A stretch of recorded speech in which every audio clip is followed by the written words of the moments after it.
Welcome to the Radiate Wellness Podcast. I'm your host, Christy Clemens Hoffman. Each week we will discuss tools, tips, and ways to radiate your best life ever, interviewing practitioners, authors, and luminaries to help you on your path. Wellness, joy, peace, abundance. What do you want to radiate?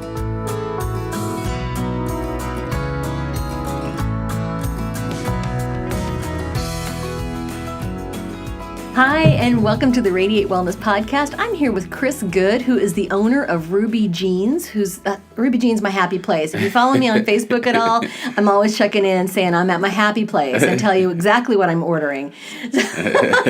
Ruby Jeans is a healthy cafe. You get juices, smoothies, all kinds of just like wonderful, healthy, real food. And it's delicious. Welcome, Chris. Thank you. Welcome. Thank you for having me. Certainly. Now, you've got a picture of Ruby Jean here on your shirt. I do. That's Grandma. That's Grandma. So you know her as Grandma. So what's Ruby Jean's story? So she's my grandmother. My grandma was like a very, very shy woman. Oh, really? A great cook, a phenomenal cook. And she used cooking as a way of, connecting her family and her neighbors. And we all just kind of bonded around her, even though she didn't speak a lot. It was just more her energy that she just had people always congregating in her space and cooking for us. So those foods that she was cooking, a lot of it was fried foods and heavy in butter, heavy in sugar, a lot of cheese, different things like that. And when I was 14, she was 61, and she fell quickly ill with type 2 diabetes. Oh, no. So she had type 2 diabetes, hypertension, and kidney disease. And she was one of those people that, and I don't know if it like relates to her shyness, but she didn't really believe in the medical system. So, and I don't know if that's just like this old-fashioned thing. She's from a small town in Oklahoma. As how she ate was how she was taught. So anyway, she carried that kind of vibe and didn't really, it was too late when she finally said, okay, I think we need to start getting this checked out. So she fell quickly ill with type 2 diabetes, and it was a rapid transition for her.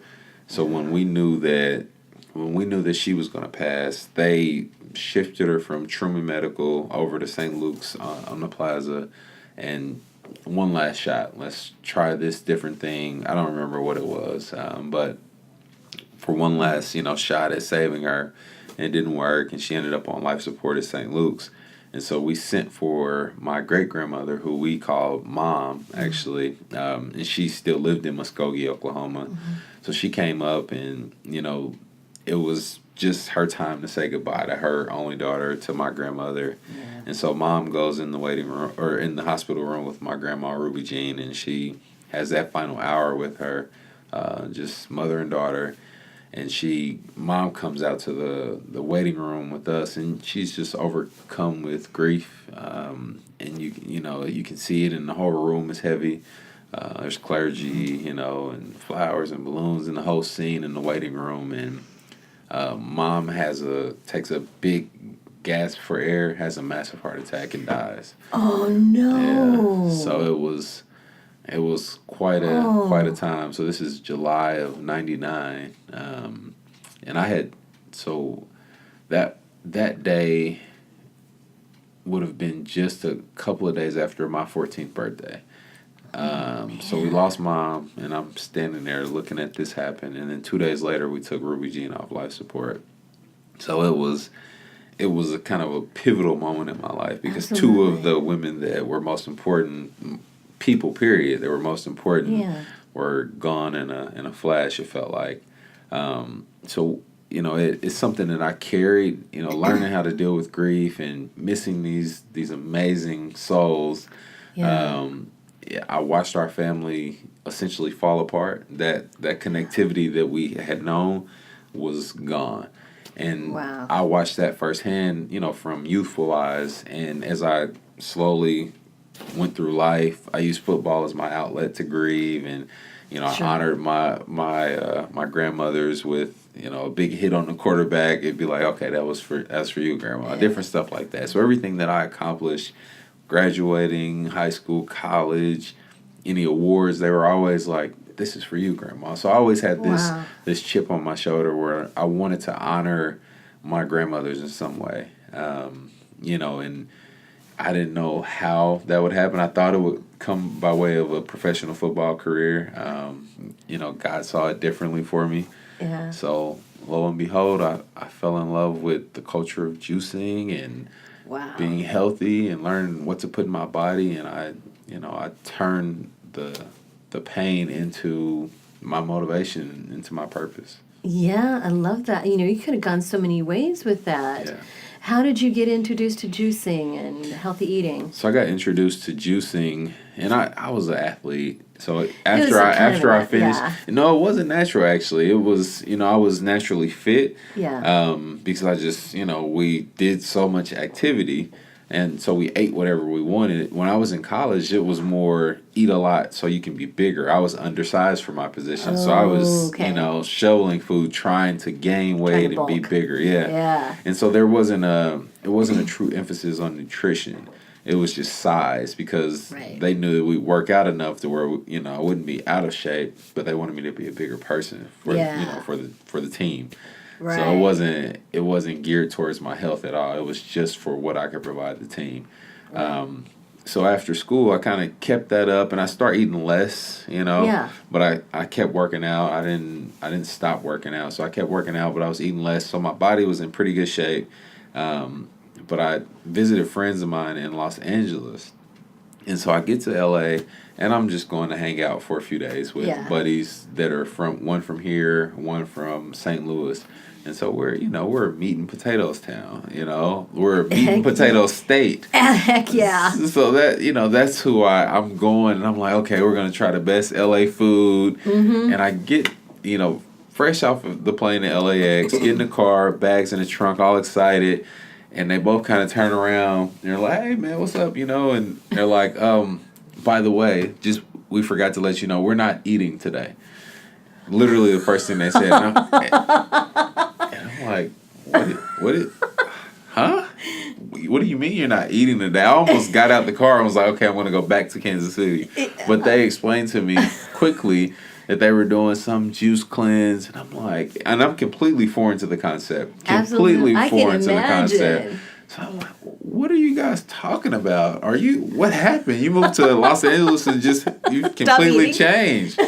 So they explained it to me, and it really went over my head. Sure. I ate, they didn't, all was well. Then the next day we woke up, and they said, we want to show you this documentary, explain better what we're doing so you don't think we're crazy. So they sat me down and showed me the documentary Fat, Sick, and Nearly Dead. Oh, yeah. And so you've seen it. I've heard of it, yeah. And it dealt with a guy that was a really wealthy CEO, Australian guy, that was dealing with, his weight. He had boils on his skin. He was taking over 10 different types of medicine a day. Right. And he had the best doctors, Right. But nothing was fixing him. And so he did his research, and he was like, you know what? This isn't working. Whatever this is, it's not working. So he did research and landed on juicing, juice cleansing specifically. Mm-hmm. So he decided to drink only fresh fruit and vegetable juice, real natural juice for 60 days. And he drove across the country, talking to people and going to truck stops and asking people, well, why did you pick this, this fried chicken with gravy on it? Yeah. And, that's what he shed light for me on food being this fleeting thing. And it was like a light bulb went off. I watched the documentary, and it really struck a chord with me. So from that, I came back to Kansas City and did a 10-day juice cleanse. Nice. And it was the worst and best experience of my life. Okay. So it was really tough starting out. And then, by the time I got through it, I was like, wow, I felt amazing. I felt like I had more clarity than I had ever had. Yeah. So from that day forward, I was hooked into juicing, and I was traveling for work at the time. So I would go to juice bars coast to coast. and I'd get menus and take pictures. It was just what I was into now. Yeah. And even at home, I would go all the juice bars here, and it just became, who I was from a consumer standpoint. So that's where I fell in love with juicing. You got hooked. Yeah, got So hooked. how did you make the leap then to opening your own place? So at the time I was traveling for work, and this is, I would say when I found out about juice, I was maybe a year and a half into traveling. So then 3 years into traveling came, and I hit that burnout. I mean, I was traveling 75% of the time. Oh, no. What were you doing? I was a catastrophe adjuster. So I handled large-scale claims for 2 different large insurance companies from coast to coast. So I worked Hurricane Irene, Hurricane Sandy, tornadoes in Joplin. Talk about stressful. Yeah. It was stressful, Wow. but the thing about that job, it taught me a great sense of empathy because, I was meeting people like in Dallas. I worked a claim in Dallas where a guy, he was from another country. And so he left the country, and in Dallas, the climate has started to shift everywhere. In Dallas, typically, it's a warm climate. There's not too much freezing. This particular time, he was gone out of the country. He didn't turn his heat on, and his pipes froze. And so the only way they knew that there was something wrong was there was water coming over the curb. So his house was flooded, his yard was saturated, and water was pouring into the street. Oh, my God. And he lost everything. Wow. And so I got to meet people during times like that where they were completely bare. There were no, I don't have anything to flaunt they were very authentic, Right. So it gave me a chance to really learn empathy and learn differences of people. And so it was a stressful job just from the travel, but I really enjoyed connecting with people and being able to hopefully help them, by writing a check through the insurance company. Absolutely. So anyway, that's what I was doing prior to, and about 3 years into that role, I was in Chicago, and a lot of times they would send me from this city. Okay, there aren't any more claims. Go to this city, and I either fly or drive the company car to the next city. Mm-hmm. So things get jumbled, and then you're home for like 4 days, and you're right back out. Oh, man. For 5 years. So about year 3, I woke up in Chicago, and I was just restless in the middle of the night, and I couldn't remember what city I was in. So I was just kind of like, well, where am I at? Because I had 2 different cities on this particular tour, and so I was in Chicago this time, and I couldn't remember, so I had to look at my phone like, oh, I'm in Chicago, and that was kind of a breaking point for me. I'll bet. Yeah, it was like, this is I'm getting paid great money. The travel was fun for a while, not so much anymore. It really has started to lose its luster. And I had a moment in that hotel, and I'm like, man, well, what do you want to do? You're doing really well, from doing better than anybody you know, really, right? Your immediate family. What do you want to do? So I started to pray and really just kind of have an internal meditation with myself, like, well, NFL didn't work. Yeah, what are you gonna do? And I started to kind of canvas, my thoughts and looking at my tattoos, and they're all about my grandmother. Wow. I'm like, man, I love my grandma, and I'm looking around the room, and I got a traveling juicer with me, and got a couple of menus, and I'm like, man, I really love this whole juice culture now. I juice all the time. Grandma juice, and I'm going back and forth, and it was like God was like, Chris, open a juice bar. Open a juice bar and honor who your grandmother was. And I set up like, oh my God. That's it. Yeah, I realized that, like, I know what I'm like here to do. And it was just as clear as that. And so I'm one of those people that I'm like, I can be extreme. And so I probably say about 4 months later, I quit my job. I didn't have a location. I had a little money saved up, definitely not enough. Yeah. I quit my job. I said, you know what? I'm going to do it. I know exactly what I'm going to do. I'm not going to do something else, and now I know what I'm supposed to be doing. Right. So a lot of barriers in between quitting and actually getting our first location open. A lot. Actually end up getting another job just to try and, piece the gap together. Absolutely. That's a big undertaking, taking on a restaurant. I mean, there's the getting up to speed on all the health codes and sourcing and bottling and packaging. Yeah. And so this place, our very first location, it was the lobby of a gym. And it was bare bones. So I did a lot of, I put down the courtyard stone, I painted the building, and did a lot of the kind of the surface level things that weren't electrical or plumbing that I could do. So I put a lot of sweat equity into it, even before getting to the actual. I never owned a brick and mortar business, so understanding what licenses, what.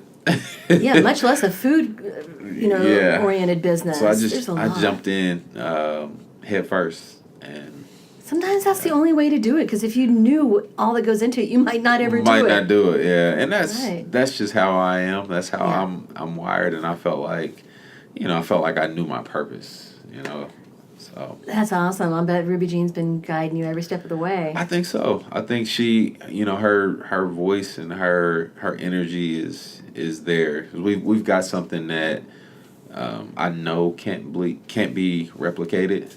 So we, I think she's there. Yeah, I think so. You've got this beautiful picture of her that somebody painted. Yeah. And, excuse me.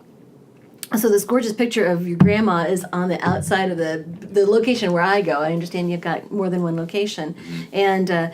And the inside, so the outside of the building is absolutely beautiful. The inside is so warm, it's inviting, it's modern, it's fresh. You guys have a great playlist. And music is great. It's a comfortable place to meet people. It's beautiful and really hip and modern. Yeah. I love it. What do you think Ruby Jean would think? I think that, she, like I said, she was very shy. I think she would be extremely proud and extremely taken aback. But I think she would be like, why is my face everywhere? Like, like she's on my... look at that. Yeah. She's on your arm. So those of you who are listening to the podcast as opposed to YouTube, there's he's got his grandma on his shirt and grandma on his arm. Yeah. That is beautiful. Do you have any tattoos of Mom? I don't. I've got my grandmother here, and then my dad's dad over here. Oh, yeah. My mom's name is up here on my shoulder. Have you lost your mom as well? No. Good. She's still here. Yeah, it'd be a little much. Yeah, a lot much. And I know she had focus here on your wrist. Yep. So all my tattoos mean something to me. Yeah. Follow your heart. And Ruby Jean again. Ruby Jean Bales. Bates. Yeah. Or Bates. Sorry. Mm-hmm. Yeah. Oh, that's beautiful. So this is her porch. This is her actual 3907 Wabash. That's here in Kansas City. Yep, and we used to take her to Piggly Wiggly. Yes. So she had these orange pillows that we always used to, my cousins and I, my siblings and I, we fight with the pillows, and they were just big decorative pillows, and they weren't really to be touched. Right. And they were by her china cabinet with all her little figurines. And so she could be in the back room watching Wheel of Fortune, and she'd say, I'm going to whoop those pillows. And she was saying, I'm going to whoop you if you don't put my pillows down. So I've got, pillows. So just memories, and her cast iron skillet that she cooked everything in. But yeah. Oh, that's amazing. Yeah. Oh, yeah, the cast iron skillets, I tell you, that is a lot. And you know exactly what gets cooked in those. Things that are fried. Eggs, everything. Gravy. Literally everything. Everything. Sausage, bacon, all that stuff that's just bad for you. Yeah. I was saying my family's from the South, from Arkansas, and our joke is that down there, everything's fried. It's got gravy on it and cheese on top of that. Yes. Yeah, and no wonder. And then a lot of seasoning. And a lot of salt and pepper. Yeah, on everything. Yeah. And flavored with bacon. Yeah, right. You gotta have the bacon grease for flavoring. Right. We used to have these big cans of, what was it? It's like thick, and then when it heats up, was lard. It lard and Crisco? Oh my God! Yeah, and then you take the empty can to pour the bacon grease and the hamburger and then you grease save it and Oh yeah. So that's just the way that the way she grew up. Literally the way she just didn't have the knowledge beyond that to cook different, to eat different. That's just what she knew, and I feel like what we can do is take that truth and flip it on its head and make it somebody else's gain. You know what I mean? Absolutely, because every family's got a Ruby Jean. For sure. Everyone. We've all got a Ruby Jean. Somewhere there's a Ruby Jean, and it might not be a female. Right. It might be a male, but... Ruby John. right. I like that. But somebody that would be missed, and sorely missed at that, and somebody who might not take the best care of themselves, but, they could have a better way to do. For sure. And it's like, nowadays, with all that we do know, and all that we've seen, we really don't have an excuse. We don't have an excuse. We didn't, I don't. I didn't grow up in the fields of Oklahoma, and that's not my story. So it's my job to take that story and transition us to a better future. Absolutely. So. And I love doing this podcast because everything seems to be completely pulling together. This morning, your ears were probably burning because I had John Knabb, who's on one of our episodes. We were talking about how these small changes that we make lead to big shifts, but not for us necessarily, for our kids. Right. Right? Well, I don't know. I think it is for us. Mm-hmm. It is for us. I mean, it has a bigger impact on the generations to come, but these small changes for me, I mean, this is a message that I'm actively still working through my own family in current day. You still have converts to make in your family? Oh, absolutely. Okay. Absolutely. I mean, yes. Okay. I'd make a joke that I'm like a professional fried chicken slapper. Like, stop eating that. Like, I become the food police for my family. Oh, okay. And I mean, I'm not like this perfect eater every single day or anything like that. But it's just balance. It is balance. It's just creating some balance and not eating this way as a lifestyle. And that's what, I know that if my grandmother just had some balance, that she could still be here. And I have a young son.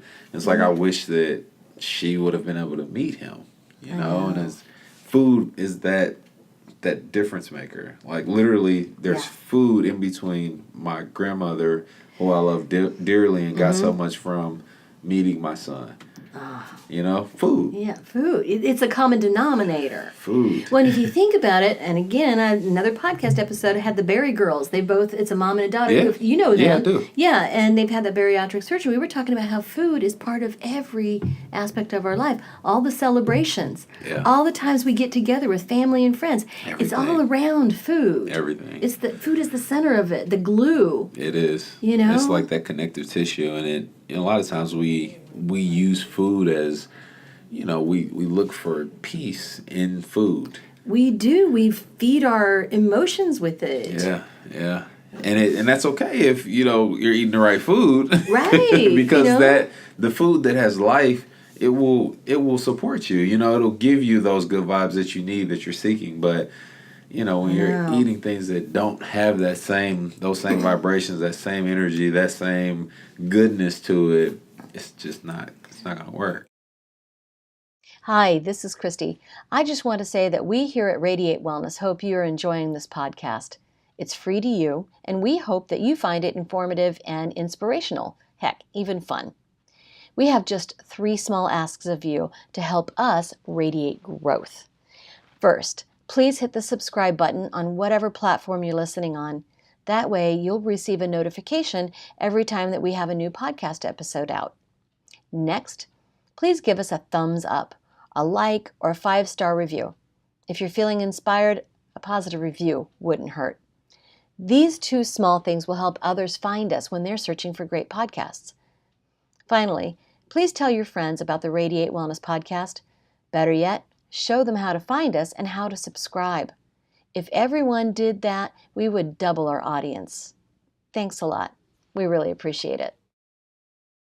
Yeah, and all the messages we see in our TV shows and our movies and everything, that you break up with somebody, you eat a pint of ice cream, you have a birthday, you're drinking too much and eating too much. And we just see these messages constantly around us. Yeah. So we need places like what you've got to show something different. And if we can, take what we've been through as a family and that sacrifice and turn it and create opportunity and awareness, just awareness, Yeah. just that first level of like, oh, because that's who we want to be. We want to be the place that, the most first timers come in.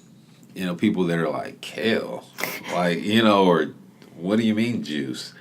Right. We want those people. We want the people that are still eating Popeyes every other day, Nice. McDonald's, all this really, really surface level bad food. We want the people that are educated and understand health as well, but our purpose is to shed light on who she was, because our business is a contradiction. My grandmother never had a smoothie.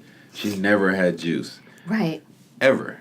And if she did, it would be apple juice with 50% sugar. Yeah. So it's this contradiction that we want to kind of bring down these intimidating veils of what health looks like, and say, hey, this is just a real story. We're real people telling a real story for the purpose of a better place. Oh, yeah. Are you working at all with schools or communities, or just like in education? So we do a lot of, like I spoke at Lee Tolbert Academy a few weeks back. Oh, yeah. So I do a lot of speaking in urban schools and, sharing her story, sharing my story as an entrepreneur. We do a lot of that. We've given away juice from her old porch at 39th and Wabash. Really? Yeah. I love that. So people would, and the funny thing is, like, there was this kid that was walking up the street and I'm like, hey, you want some fresh juice? And he's like, you got Hawaiian Punch? I'm like, no, but we got something that you'll like. Exactly. So that's a street over from Prospect, and those are the communities that they don't get this message. 30th and Truce has never had a healthy place anywhere near it in the history of our city, and it shouldn't be that way. I know. For anybody who's not in the Kansas City area, and we've got listeners in other countries as well, Kansas City is kind of a complicated city in terms of racial disparity and racial inequality, and Truce that we've been talking about is a dividing line that was established by a developer back in, the 30s, 40s, something like that. Long before I was even dreamed of. Yeah, and so that was established as a racial dividing line, and it really does divide the city. And so you went into an area that now most people think of as really a bad area, bad part of town. Yeah, I mean, it's historically been, and it's ironic for me because I went to, it was St. Vincent's back when I went 31 years ago. Yeah. But it's now Operation Breakthrough. Oh, so okay, yeah. We were one of the low-income families that I was one of those kids that, went to those services. And being in that corridor 30 years ago and leading up, that there's just this bad connotation to the area, and things are changing. There's development happening, but it's still, there's like almost like it's okay to come over here now. It's like that sense of change that's occurring, and we just want it to be a place that changed the narrative. Like, our customer base is so diverse, and it's so special to me because if you sit in there and you have at lunchtime before, you see every walk of life. Everybody. Yeah, and that's what is the most special to me. I mean, as divided as we are as a country, as divided as we have been as a city, being able to see a diverse population of people gather around something that is going to accelerate our happiness is cool to me. Oh, man, I love that so much. I love that. And y'all are doing really well, too. You were named one of the top startups. Yeah. If not the top startup. I don't remember what number, we were one of the top startups to watch. Yeah. We've been blessed to get a lot of accolades and a lot of just KC love. And that's the cool thing for me is that we want to be embedded into the fabric of Kansas City.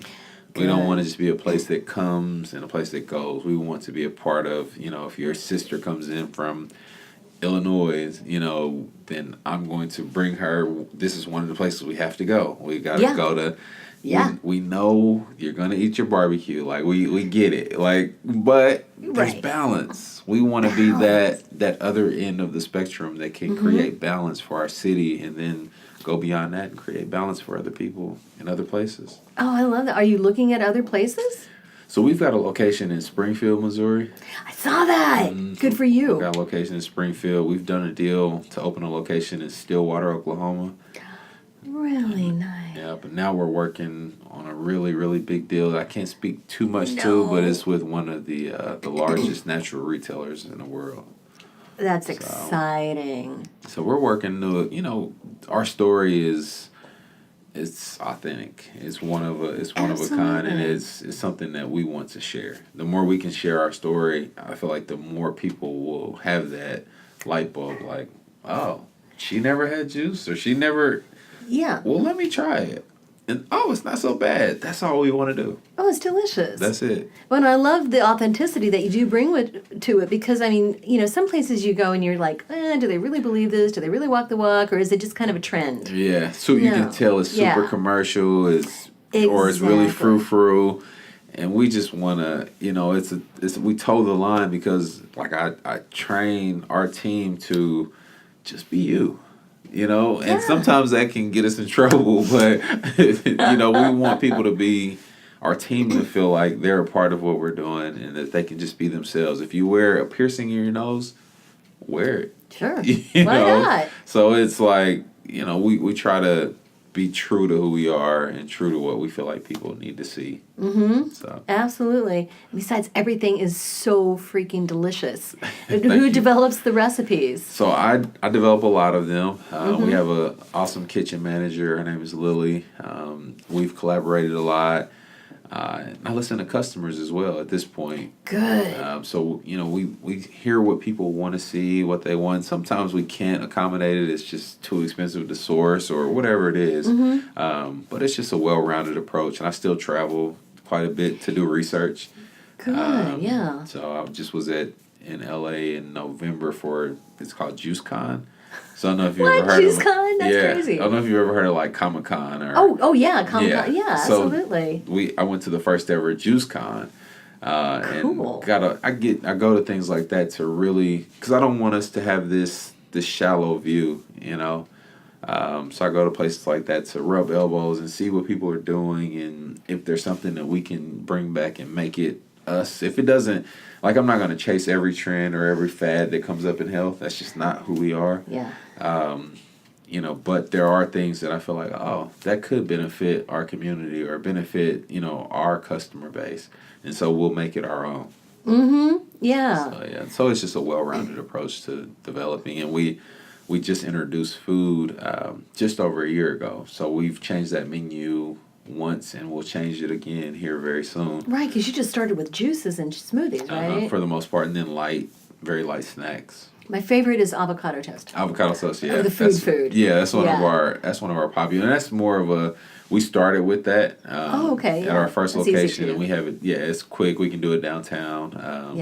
But we'll continue to evolve and understand what we need to be. And I think the way we're going is that we have a soulful background, right? My grandmother, although it did her no justice and shortened her timeline, she cooked all soul food.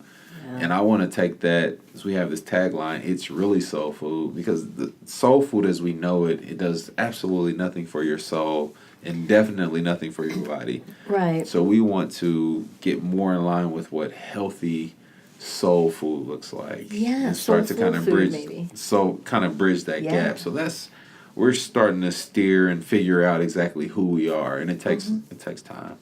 Don't you have kind of a soul food bowl? We do. With sweet potatoes and kale. We do. So we have some of that already in the menu. Like, we have our soul food bowl with like a really clean chicken. It's grilled. It's been brined. We do a clean green, so it's braised kale. It's like kind of a spin on collard greens, as I knew it growing up, but it's kale, which is more nutritious. We have a sweet corn that goes in it, and then a mashed fresh sweet potato. It's not like nothing's out of a bag. It's all scratch. It's all fresh. It's all real food. That's really popular dish. And then we do like a black-eyed pea vegan burger. Yeah. Oh my God. So it's there's no other black-eyed pea burger in Kansas City. There's not. Not one. So we want to be unique and stick to our soul food roots. Stick to your roots, yeah. But switch it and make it a clean soul food, So we've got different stuff like our sweet potato brownie. We use a lot of sweet potatoes because that's a staple in soul food world. Right. And it's a staple in the health food world, It too. It is. So we bridge that gap. I love that. That is wonderful. And how do people seem to appreciate the food there? They love it so far. I mean, I see opportunities. I mean, I look at it with the most critical eye. So I see great opportunity, but I'm super pleased and blessed of where we are today. Well, and you've worked your butt off too. Yeah, you're blessed, but we've got to meet God halfway. Absolutely, you know what I mean? absolutely. Faith without works, it falls flat. Yeah. And so I definitely try to meet him halfway. I don't expect him to just rain down blessings and I can just sit there and just wait. So no, that's all I have is my faith and my work ethic. Oh yeah, you have a strong work ethic. Oh, I know. Well, there's something else I wanted to ask about the food. So it's mostly organic. Mostly, yeah. Yeah, it's hard It's very hard. Very hard. So a lot of it is conventional or traditional, but we do have a lot of organic things. Yeah, you do what you can. Right. And that's my philosophy on organics. It's like we know that's better. You do what you can with what you can. And the way we look at that is, and we're trying to get to 100% organic menu, but it's really costly. And I don't want that pass through to hit our customer, right? Our goal is because if you're having this conversation, I look at health as a spectrum, right? Absolutely. There's people that are at the A, like the very beginning, like, what's juice, Right. And then there's these people that are like, everything's organic, everything's gluten-free, everything is weighed out, and it's like, I won't even breathe this air if it's not, filtered. Exactly. So there's like extremes. Yeah. And we try to stick towards the middle because we want to be able to accommodate people that are very, very specific, but then also be able to cater and get more of these people, this population of people that we can't really talk about organic if, you're eating McDonald's. Right. Or if you're drinking soda. Or your thoughts are crap. We can't even talk about organic yet. Yeah, that's not even a conversation. Exactly. So we try to make it more authentic, more more real. Like, come on, like, are we really talking about organic? Did you drink Coke today? So that's where we are, and we're as things pick up and we're able to. And when I say pick up, grow more locations and different things like that, as our volume goes, organic will make more sense to where we don't have to hike up prices, Absolutely. And make it less accessible. So our thing is we want to be as accessible and affordable as we can. So we're the cheapest juice option in the city. You really are. And it's like, it's hard to do that. Right, it is. So, and then do you have local sourcers wherever possible? Whenever possible. We've tried it, and it just becomes logistically challenging. I know. Because if you're like, okay, I can get cucumbers from you for 2 weeks. Okay, then I have to go to we've gotten kale from, local organic kale from a guy, and he couldn't keep up with the demand, or it's really tough. That's kind of a good position to be in, where your suppliers can't keep up with your demand, I guess. Well, only when we're saying if we're dealing with like small organic local houses, that's when it becomes challenging. So yeah. Again, doing the best you can with what you got at any sure. given time, For sure. and just making these things available to the largest number of people. Absolutely. At all, Absolutely. And that's wonderful. And so here in Kansas City, you've got the location on Truce, my happy place, and there is so much new stuff going on along that. It's exciting. It really is, and we're kind of early adopters, so we were one of the early businesses to come to that area. So to see all the development coming on either side of us is pretty cool. I think it'll have a good impact on us. Yeah, it's like the old Wonder Bread factory across the street from. That's turning into like a big. So complex. it's already apartments.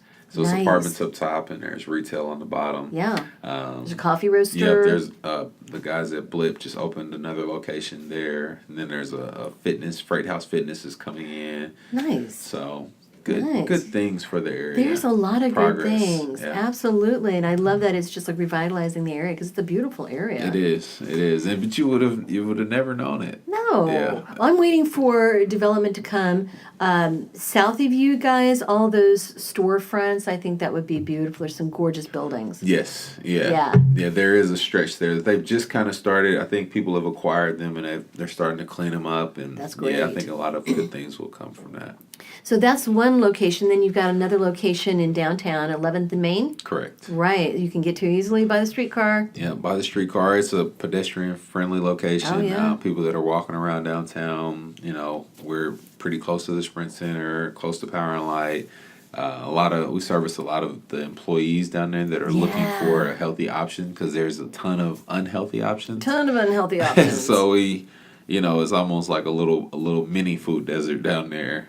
Right. There's a grocery store down there, so it's not technically a food desert, but there's not a lot of healthy going on downtown. Well, yeah, and the grocery store down there is kind of expensive. It's kind of pricey. Okay. Yeah. Okay. I used to work downtown. I would have been there. I would have been in your place every day. Gotcha. I tell you. Well, you got your happy place. So I got my right. happy place. I love it.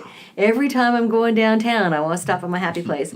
And I always post on Facebook, give you guys a shout out. Check in. I appreciate that. That's very important. I appreciate it. Yeah, certainly. Everybody knows. It's like, oh my gosh, how many times are you going to eat me this week, Christy? Honestly. And and then for a while there, you had some products in like a local Price Chopper, I believe. Mm-hmm. Yeah, and that's kind of hard to sustain. Well, we had an actual location in Price Chopper. Oh, great! And it just wasn't our spot. So it's tough, and that's the business side of things. Your heart can be in the right place. It can look like the community that needs you, but if the business side doesn't add up, so those are things that. We don't have big bucks to do all this research up front and all this, so we kind of are learning on the job. Yeah. But our goal is to have a product that can go into stores on its own. So that's what we're working on. Yeah, that's the goal, and a little bit easier than you don't have to run a whole restaurant. Location. Yes, oh my goodness, yeah. So you've got the Truce location, 11th and Main. Stillwater, Oklahoma soon. Stillwater, Oklahoma. Stillwater, yeah. Coming online soon. Springfield, Missouri is online. We'll release our food truck finally here this. You're gonna have a food truck? We are. Oh, stop! We oh are. My so God. We have the truck. It's outfitted. We got to get it permitted, get it staffed, and then we'll start going to different festivals and doing pop-ups. Like we have this idea to do like a traveling yoga juice pop-up. Oh, so hitting the different parks this summer with different yogis and so I love that. Yeah, so it'll be like one of the only healthy food trucks out there. I know, I can't think of any others. I can't either. Yeah. Talk about growing your niche. Yeah. That's fantastic. So that I'm excited about that. We've been working on it for a while. It always gets kind of pushed to the back burner. I know. So we'll release that, and then we have a pretty big announcement coming very, very soon. Can't wait.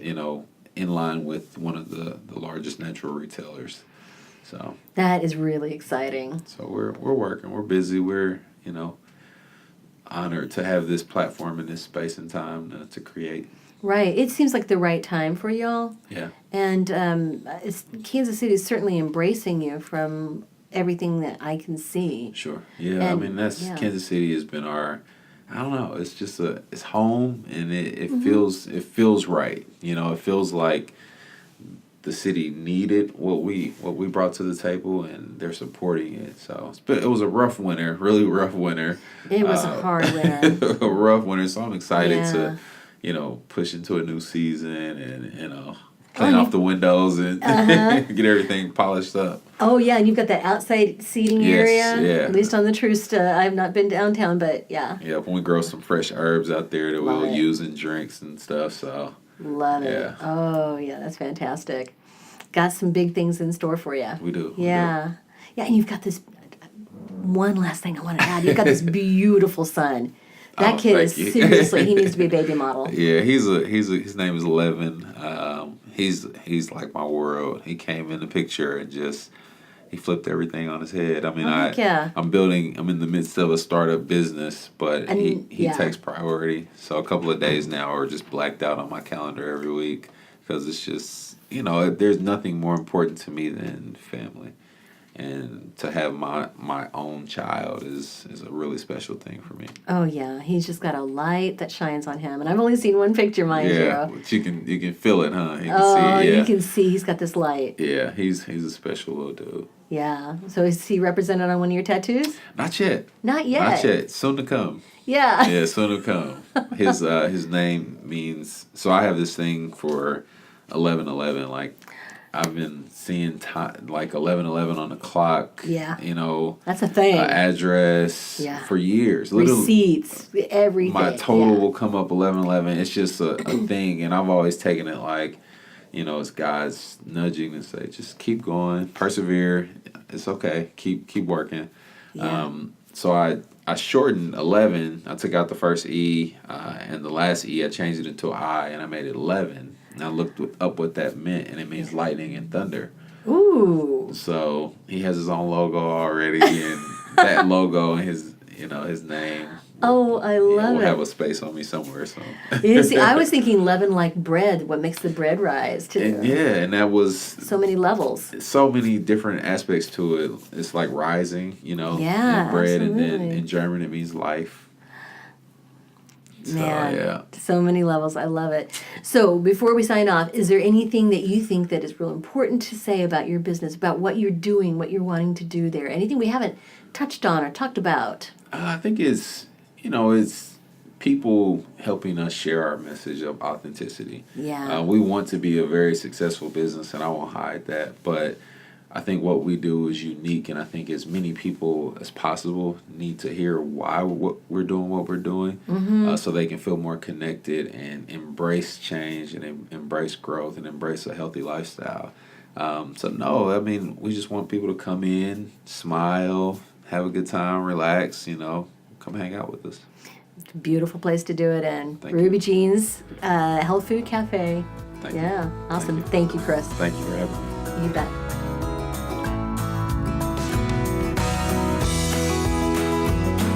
Radiate Wellness is a community of holistic and alternative healers and consultants based in the Kansas City area, dedicated to helping you create spiritual, energetic, and physical well-being. To learn more about our practitioners, services, classes, and events, or to schedule an appointment, visit us at radiatewellnesscommunity.com.